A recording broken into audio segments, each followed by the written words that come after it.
บอกหน่อไม้เห็นหน่อไม้ส้มเมื่อวานนี่ลูกมาเอามันได้ไม่เหลือเล็กๆน้อยๆไม่ไปเห็นหน่อไม้ส้ม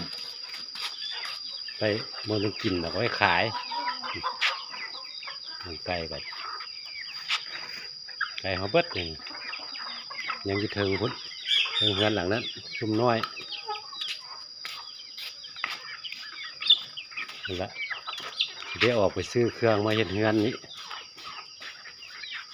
เมื่อนี้พักผ่อนก่อนซื้อข้าวซื้อน้ำแล้วก็มาไว้กินแดดแล้วก็สิเด็กเพราะว่าสิเดี๋ยวเป็นเอวออกบริหารมีพันธักที่แอมไว้เบิดเลยเพราะว่าคันน้ำขึ้นมาแล้วเครื่องเอาของไปแล้วฝนบอยฟ้าสาดใส่เครื่องแอมรอกนี้เบิดให้มันเหลือแต่พนักข้างนอกนี้บางเทือมันติดทางก็จะได้มากออกตัวนี้มันถึกทางเขาตรงเงียบตัวนี้ถ้ากระสีส่งออกทางหลังคุณหน่อยนึงเอา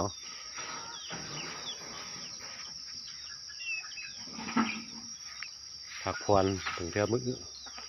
อีกจะมือ2 มือน้ำก็เริ่มขึ้นไปลงไปใส่เบ็ดก่อนเมื่อนี้นะมาแต่พุ่นก็สวยแด้แล้วงั้นเอาโบนเอาให้เราแล้วเรามาเอาแล้วก็บริทาย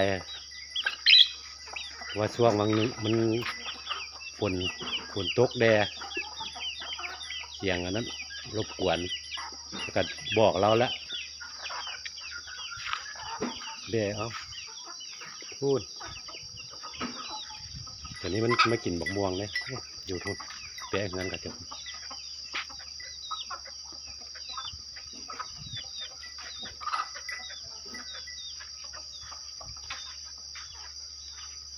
เอาไว้บ่ได้หลายเอาไว้10 ปลายตู้